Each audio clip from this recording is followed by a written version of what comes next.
This volcano erupts every few minutes.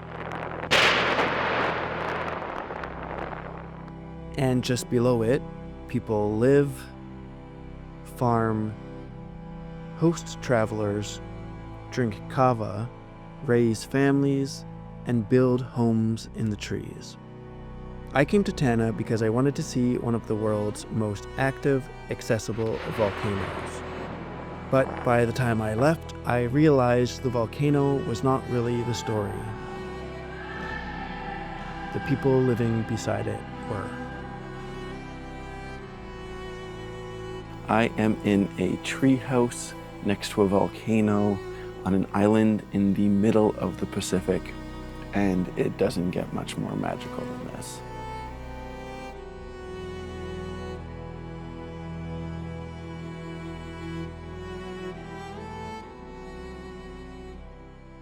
Last night I just arrived in Tanna, which is a volcanic island here in Vanuatu. If we rewind months ago, I found this incredible Airbnb that I'm at while I was scrolling through Airbnb, as I do. And I thought I had to come here. So this is kind of the whole reason why I ended up coming to Vanuatu in the first place. When I was a little kid, I always had dreams of living in a treehouse in the jungle. And now it's happening. So it's pretty exciting, even as a 35-year-old. Being here is quite the experience. I had built this place up in my head for months. A treehouse in the jungle, beside an active volcano, on an island I first remember seeing on TV as a kid. But I arrived after sunset, so the first night was less about seeing where I was and more about hearing it. For our first night last night, I went with my host to the small little village area just a short distance away, and we had a handful of bowls of kava. It's almost got like a kombucha-ish taste to it, mixed with grass. It's very earthy tasting, and it numbs your mouth and your throat, which is very fascinating. It was kind of the perfect way to start off this trip to Tanna. There are places where you arrive through a check-in desk, and then there are places where you arrive in the middle of the night with a flashlight, a bowl of kava, and the sound of a volcano somewhere outside the village. This was the second kind. I got in last night just after sunset, so I didn't really get to see the surrounding area. And so now waking up in the morning and seeing it, it is pretty spectacular. It's so interesting being somewhere so remote, being on a tiny little island in the middle of the South Pacific, next to a volcano. It is such a unique experience, and one that I can already tell from the outset is going to be something that I never forget. I will say, because I am scared of heights, that this right now, being on this little patio, is freaking me out, but I'll survive. And that, I don't know if you heard that, but that is the sound of the volcano booming. Every few minutes, it booms really loud. It's pretty spectacular. Man, this is wild. What a wild experience. The strange thing was how quickly the impossible started to become normal. The treehouse was simple, and the view was huge. The volcano was always there. You could hear it while you were lying down, while you were eating, while people were walking past, and while kids were playing somewhere in the distance. I had such a good night's sleep last night. Like a surprisingly good night's sleep. I'm not a very good sleeper. I don't usually get good night's sleep. So yeah, last night was perfect. And now I am energized and ready to climb some volcanoes today. The treehouse is run by a local family, Philip, Susan, and their sons, and before I went up to the volcano, I wanted to understand what it meant for them to live here. Not as a once-in-a-lifetime stop, but as everyday life. My name is Joel. I'm 31 years old right now. So we lived around in this area, just me and my father and my brother and two sisters. They are all in the same area that we lived in right now. Life is very special since we are living here in a very cultural way of living locally. We grow our food here locally, and we are free all the time. We are not too busy. We like to socialize every day with our friends and families, continue to connect, living in custom life. That word kept coming back in a few different ways. Connection. Connection to family, connection to the land, connection to custom life, connection to the outside world through the people who come and stay here. And all of that was happening in the shadow of a volcano that never really goes quiet. From the outside, the obvious question is, why would anyone live here? Why live beside something that shakes houses and damages crops, covers the land in ash, and reminds you every few minutes that the ground beneath you is alive? But for Joel, that question doesn't seem dramatic because life here is just life. Living close to the active volcano has become a daily life experience for us, and we're really enjoying our time living here.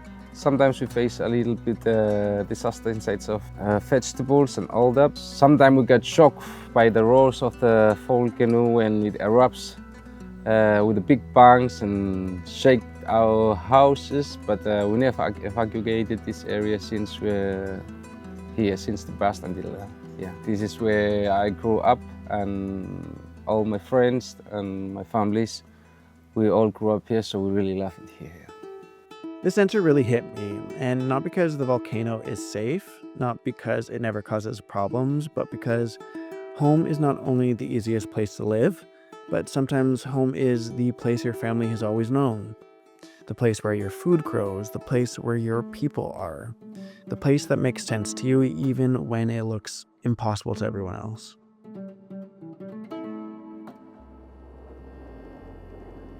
It is hard to put into words the feeling that you get when you're standing at the base of a volcano like Mount Yasur. The barrenness that surrounds me, the mighty booming thunder of the explosions happening inside of that volcano every few minutes. The huge clouds billowing out of the volcano every time it booms. It really feels otherworldly, and it feels very special to be here. This is land that has changed shape over thousands and thousands of years. I've been to volcanoes before, but I've never seen anything like this. I've never stood in an ash plain like this while an active volcano is bellowing behind me. It is a little bit unnerving, but it is absolutely thrilling. And while the landscapes are so incredible to look at and powerful and sacred, it is the people here that really make this place so unique. I thought seeing lava would be the moment, and it was absolutely extraordinary. But standing there looking at this force that keeps remaking this island, I kept thinking about Joel saying that it was just daily life. It's not some sort of spectacle, and it's not an attraction. It is daily life. We decided to build a treehouse to earn money and to help us communicate with the outside world, to show how we live here. When you are up in a tree, you can feel the breeze, and all you can hear is the sound of birds. It's very quiet here. You get to experience silence, and there's not too much noises. It's very unique. That is what made this place work. It wasn't luxury in that usual sense. It's not trying to separate you from Tanna, and instead it's the opposite. You sleep above the ground, you hear the birds, you hear the rain, you hear the volcano, you meet the family, you eat close to where people live. You do not feel removed from the place. You feel, even if briefly, invited into it. It really does feel like you are becoming part of the family here when you're visiting. I don't feel like just a guest, and I think that is the nicest part about coming to an Airbnb like this. I could lay in this treehouse listening to the wind for hours. And that is probably the part I would want other travelers to understand before coming here. This isn't the kind of stay where the place disappears into the background. The place is the experience. The family is the experience. The volcano is the experience. And none of those things are separate from one another. I want the visitors to experience some of the things that they never experienced at their homes, the ways of life, how people respect each other and communicate, and see how happy the people are. The special thing that I want them to remember is that they can put a smile every day in their faces.